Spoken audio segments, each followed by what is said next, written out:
بسم اللہ الرحمن الرحیم۔ السلام علیکم۔ قدوری کا ہمارا درس چل رہا ہے۔ اس درس میں تیمم کے مسائل بیان کیے جائیں گے۔ تیمم کن کے لیے جائز ہے، سب سے پہلے یہ بیان کیا جا رہا ہے۔ فرمایا من لم یجد الماء وہو مسافر، جو پانی کو نہ پائے اس حال میں کہ وہ مسافر ہو، یعنی کسی کے پاس پانی موجود نہیں ہے اور ہے بھی وہ مسافر، اسے پتہ نہیں کہ پانی نہ جانے کتنا دور ہے۔ نمبر 2، او خارج المصری وبینہ وبین المصری نحو المیل او اکتر، یا کوئی شخص شہر سے باہر ہے اور اس کے درمیان اور شہر کے درمیان 1 میل کا یا اس سے زیادہ فاصلہ ہے، اس کے لیے بھی تیمم جائز ہے۔ یعنی اسے پتہ ہے کہ 1 میل بعد پانی مل جائے گا یا 1 میل سے کچھ آگے جا کر پانی مل جائے گا، تب بھی اس کے لیے تیمم جائز ہے۔ یعنی کسی کے پاس پانی موجود نہیں ہے لیکن اسے پتہ ہے کہ پانی 1 میل کے فاصلے پر ہے یا 1 میل سے کچھ زیادہ فاصلے پر ہے، اس کے لیے بھی تیمم جائز ہے۔ تیسری صورت، اوکانا یجید الماء الا انہ مریض فخاف ان استعمل الماء اشتد مرضہ، یا پانی تو اس کے پاس ہو مگر وہ مریض ہے، اسے خوف ہے اگر وہ پانی استعمال کرے گا مرض میں اضافہ ہو جائے گا، تو ایسی صورت میں بھی تیمم جائز ہے۔ بلکہ فقہائے کرام نے لکھا ہے کہ اگر مرض بڑھ جانے کا خوف ہو تب تو تیمم جائز ہے۔ اسی طرح اگر مرض سے دیر میں صحتیاب ہوگا، اگر پانی استعمال کرتا ہے تو بیماری دیر سے جائے گی، اس کے لیے بھی تیمم جائز ہے۔ چوتھی صورت، او خاف الجنوب ان اغتسل بالماء یقتلہ البرد او یمرضہ فإنہ یتیمم بالصعید، یا جنبی شخص کو خوف ہے، یعنی جس پر غسل فرض ہے اسے خوف ہے اگر وہ پانی سے غسل کرے گا تو ٹھنڈک اسے مار دے گی یا بیمار کر دے گی، پس وہ تیمم کرے گا پاکیزہ مٹی کے ذریعے۔ تیمم ہے کیا؟ 2 ضربیں ہیں، یعنی 2 بار ہاتھ مارنا ہے مٹی پر یا مٹی کی جنس پر، 1 بار ہاتھ مار کے ایک ضرب سے وہ چہرے کا مسح کرے گا، اس طرح کہ کوئی حصہ ایسا نہ رہے جس پر اس نے ہاتھ نہ پھیرا ہو، اور دوسری ضرب لگا کر دونوں ہاتھوں کا مسح کرے گا، کونیوں سمیت دونوں ہاتھوں کا مسح کرے گا۔ کہہ رہے ہیں وَالتَّیَمُّمُ ضربتان، تیمم 2 ضربیں ہیں، یمسح بإحداہما وجہہ وبالأخری یدیہ الی المرفقین، ایک ضرب کے ذریعے اپنے چہرے کا مسح کرے گا اور دوسری کے ذریعے اپنے ہاتھوں کا کونیوں سمیت مسح کرے گا۔ بے وضو بھی تیمم کرے گا، جنبی بھی تیمم کرے گا۔ کیا ان دونوں کے تیمم میں فرق ہے؟ تو فرما رہے ہیں وَالتَّیَمُّمُ فِی الْجَنَابَةِ وَالْحَدَثِ سَوَاءٌ، تیمم جنابت میں اور حدث میں برابر ہے، یعنی ایک ہی طریقہ ہے۔ جنابت یعنی غسل فرض ہونا، حدث یعنی حدث سے مراد یہاں پر حدث اصغر، تو اگر غسل کا تیمم کرنا ہے یا وضو کا تیمم کرنا ہے، دونوں کا طریقہ ایک سا ہے۔ تیمم کن چیزوں سے جائز ہے؟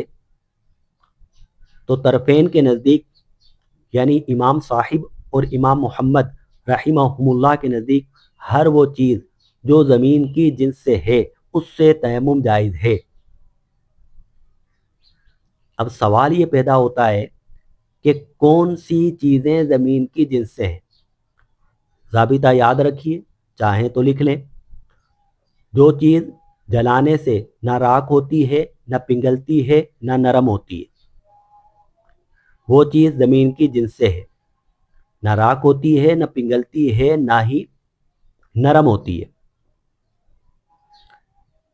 فرماتے ہیں وَيَجُوزُ التَّيَمُّمُ عِنْدَ أَبِي حَنِيفَةَ وَمُحَمَّدٍ بِكُلِّ مَا كَانَ مِنْ جِنْسِ الْأَرْضِ كَالتُّرَابِ وَالرَّمْلِ وَالْحَجَرِ وَالْجِسِّ وَالنُّورَةِ وَالْكَحْلِ وَالزِّرْنِيخِ۔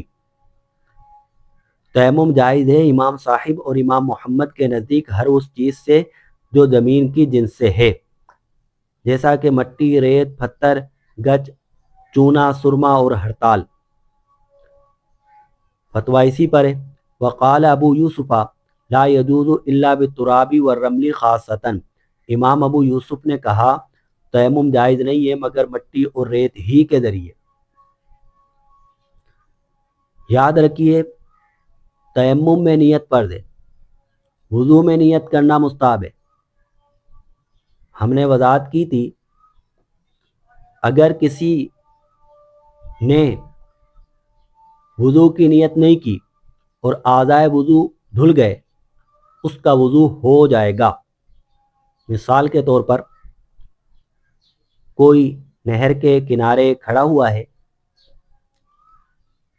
کسی نے اسے دھکا دے دیا، نہر میں گرا، اعضائے وضو دھل گئے، اس کا وضو ہو گیا، گرچہ اس کی نیت نہیں تھی، کیونکہ وضو میں نیت فرض نہیں ہے لیکن تیمم میں نیت فرض ہے۔ اگر اعضائے وضو پر گزرتے ہوئے مٹی لگ گئی تیمم نہیں ہوگا، کیونکہ تیمم میں نیت فرض ہے۔ کہتے ہیں وَالنِّيَّةُ فَرْضٌ فِي التَّيَمُّمِ وَمُسْتَحَبَّةٌ فِي الْوُضُوءِ، تیمم میں نیت کرنا فرض ہے اور وضو میں مستحب ہے۔ تیمم کن چیزوں سے ٹوٹتا ہے؟ تو کہہ رہے ہیں وَيَنْقُضُ التَّيَمُّمَ كُلُّ شَيْءٍ يَنْقُضُ الْوُضُوءَ، ہر وہ چیز تیمم کو توڑ دے گی جو وضو کو توڑتی ہے، یعنی جن چیزوں سے وضو ٹوٹتا ہے انہی چیزوں سے تیمم بھی ٹوٹ جاتا ہے۔ لیکن تیمم کو توڑنے والی ایک اضافی چیز اور ہے، وہ کیا؟ کہہ رہے ہیں وَيَنْقُضُهُ أَيْضًا رُؤْيَةُ الْمَاءِ إِذَا قَدَرَ عَلَى اسْتِعْمَالِهِ، پانی کو دیکھنا بھی تیمم کو توڑ دے گا جب وہ پانی کے استعمال پر قادر ہو۔ یعنی تیمم تو اس کے لیے اس لیے جائز ہوا تھا نا کہ اس کے پاس پانی نہیں ہے، پانی کو اس نے دیکھ لیا، پانی پا لیا، تو تیمم فوراً اس کا ٹوٹ جائے گا، بشرط یہ کہ وہ پانی کے استعمال پر قادر ہو۔ مثال کے طور پر کسی نے پانی دیکھا لیکن اب وہ مریض ہے، ایسے مرض میں مبتلا ہے کہ پانی استعمال کرے گا تو مرض میں اضافہ ہو جائے گا، تو اس کا تیمم پانی دیکھنے سے نہیں ٹوٹے گا۔ یاد رکھیے تیمم پاکیزہ مٹی سے ہی جائز ہے، ناپاک مٹی سے تیمم جائز نہیں ہوگا۔ کہہ رہے ہیں وَلَا يَجُوزُ التَّيَمُّمُ إِلَّا بِصَعِيدٍ طَاهِرٍ، اور تیمم جائز نہیں ہے مگر پاکیزہ مٹی کے ذریعے۔ کسی کے پاس پانی موجود نہیں ہے لیکن اسے لگتا ہے کہ پانی مل جائے گا،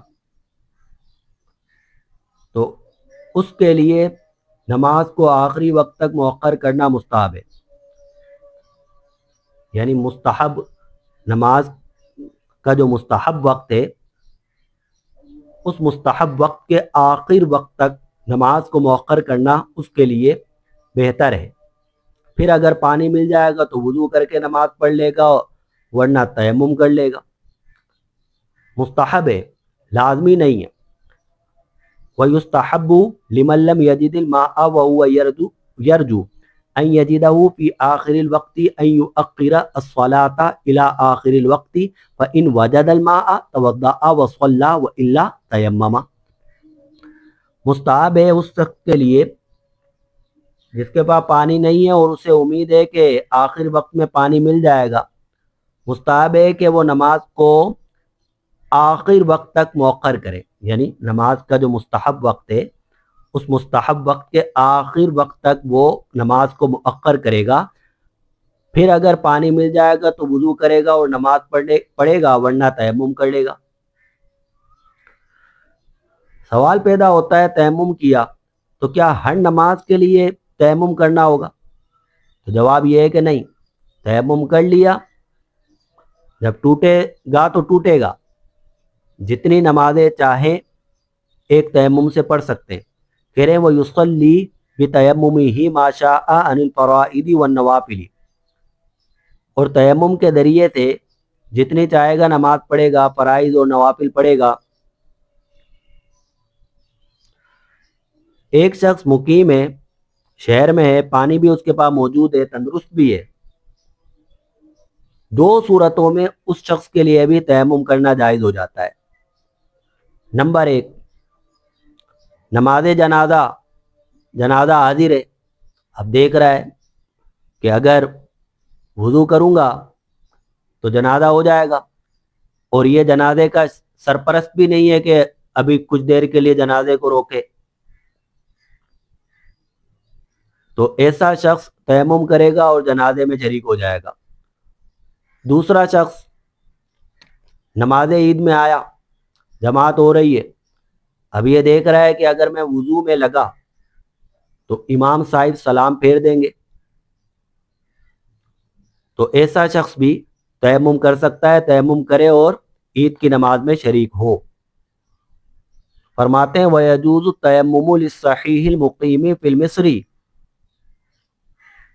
تیمم کرنا جائز ہے اس شخص کے لیے جو تندرست ہے، مقیم ہے، شہر میں موجود ہے. اذا حضرت جنازۃ والولی غیرہ، جب جنازہ آیا اور سرپرست اس کے علاوہ کوئی اور ہے. فخاف ان اشتغل بالطہارۃ ان یفوتہ صلاۃ الجنازۃ، اس سے خوف ہے اگر وہ وضو میں مشغول ہوا، طہارت یعنی وضو میں مشغول ہوا، نماز جنازہ اس سے فوت ہو جائے گی. فَلَهُ أَن يَتَيَمَّمَ وَيُصَلِّيَ، اس کے لیے جائز ہے کہ تیمم کرے اور نماز پڑھے. وَكَذَلِكَ مَنْ حَضَرَ الْعِيدَ فَخَافَ إِنِ اشْتَغَلَ بِطَهَارَةِ أَن يَفُوتَهُ الْعِيدُ، اسی طرح تیمم کرنا اس شخص کے لیے بھی جائز ہے جو عید میں حاضر ہوا، یعنی عید کی نماز میں آیا ہے. اسے خوف ہے اگر یہ وضو میں مشغول ہوا تو عید کی نماز فوت ہو جائے گی. سوال پیدا ہوتا ہے کہ جو شخص جمعے میں آیا اور جمعے کی نماز کے نکل جانے کا اسے خوف ہے کہ وضو کروں گا تو امام صاحب سلام پھیر دیں گے، تو کیا ایسا شخص تیمم کر سکتا ہے؟ کہتے ہیں وَإِنْ خَافَ مَنْ شَهِدَ الْجُمُعَةَ إِنِ اشْتَغَلَ بِطَهَارَةِ أَنْ تَفُوتَهُ الْجُمُعَةُ تَوَضَّأَ فَإِنْ أَدْرَكَ الْجُمُعَةَ صَلَّاهَا وَإِلَّا صَلَّى الظُّهْرَ أَرْبَعًا. جو شخص جمعے میں آیا اسے خوف ہے اگر وہ وضو میں مشغول ہوا جمعہ نکل جائے گا، تو ایسا شخص وضو کرے گا، بس اگر جمعے کی نماز کو پا لے گا تو جمعہ پڑھ لے گا ورنہ ظہر کے 4 رکعت پڑھے گا. جواب آپ کو مل گیا. سوال، نماز کا وقت تنگ ہے، وضو کرے گا تو وقت ختم ہو جائے گا، نماز قضا ہو جائے گی. تیمم کرے گا تو تحریمہ وقت پر باندھ لے گا، تو کیا یہ شخص تیمم کر سکتا ہے؟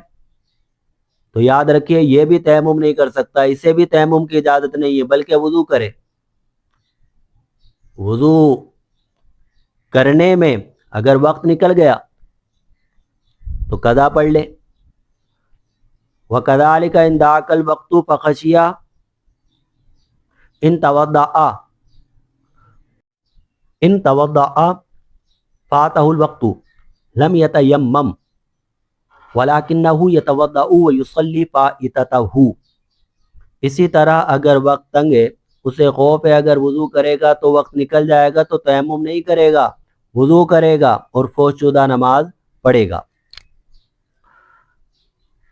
مسافر کے پاس پانی موجود ہے، سامان میں رکھا ہوا ہے، لیکن وہ بھول گیا کہ پانی میرے پاس ہے، تیمم کیا اور نماز پڑھ لی۔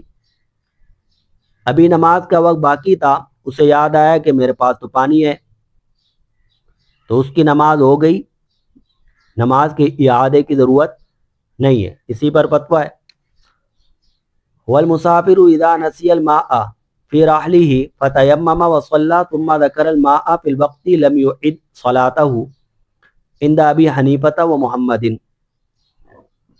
مسافر پانی کو اپنے سامان میں بھول گیا، تیمم کیا اور نماز پڑھ لی، پھر وقت ہی میں پانی یاد آ گیا،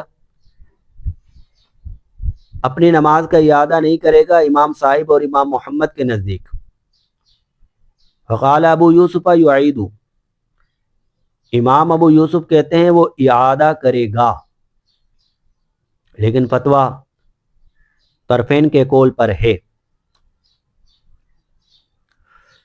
کسی شخص کو لگتا ہے کہ پانی ہے لیکن غالب گمان نہیں ہے، تو اس پر پانی تلاش کرنا لازم نہیں ہے۔ وَلَيْسَ عَلَى الْمُتَيَمِّمِ إِذَا لَمْ يَغْلَبْ عَلَى ظَنِّهِ أَنْ يَقْرَبَهُ مَاءٌ أَنْ يَطْلُبَ الْمَاءَ وَإِنْ غَلَبَ عَلَى ظَنِّهِ أَنَّهُ لَمْ يَجُوزْ لَهُ أَنْ يَتَيَمَّمَ حَتَّى يَطْلُبَهُ۔ متیمم پر لازم نہیں ہے جب اسے غالب گمان نہ ہو پانی کے قریب ہونے کا، یہ کہ وہ پانی طلب کرے، اور اگر غالب گمان ہے کہ یہاں پر پانی ہے تو اس کے لیے تیمم جائز نہیں ہے یہاں تک کہ وہ پانی کو تلاش کرے۔ لیکن یاد رکھیے کہ ایک شخص کو غالب گمان تھا یہاں پر پانی موجود ہے، لیکن اس نے پانی تلاش نہیں کیا، نماز پڑھ لی، نماز ہو جائے گی، نماز پڑھ لی تو نماز ہو جائے گی، نماز ہو جائے گی۔ وَإِنْ كَانَ مَعَ رَفِيقِ مَاءٌ طَلَبَهُ مِنْهُ قَبْلَ أَنْ يَتَيَمَّمَ فَإِنْ مَنَعَهُ مِنْهُ تَيَمَّمَ وَصَلَّى۔ اس کے ساتھ کوئی موجود ہے، اس کے پاس تو پانی نہیں ہے لیکن دوسرے کے پاس پانی موجود ہے، تو یہ اس سے مانگے، اگر وہ منع کر دیتا ہے تو تیمم کر لے، نماز پڑھ لے۔ کہہ رہے ہیں وَإِنْ كَانَ مَعَ رَفِيقِهِ مَاءٌ طَلَبَهُ مِنْهُ قَبْلَ أَنْ يَتَيَمَّمَ فَإِنْ مَنَعَهُ مِنْهُ تَيَمَّمَ وَصَلَّى۔ اگر اس کے ساتھی کے پاس پانی ہے تو یہ مانگے گا تیمم کرنے سے پہلے، پس اگر وہ منع کر دے گا پانی دینے سے، تیمم کرے گا اور نماز پڑھ لے گا۔ امید ہے کہ مسائل بالکل واضح طور پر سمجھ میں آئے ہوں گے، لیکن اگر پھر بھی کوئی اشکال ہو، کوئی سوال ہو ذہن میں تو آپ بالکل پوچھ سکتے ہیں۔ وآخر دعوانا الحمد للہ رب العالمین۔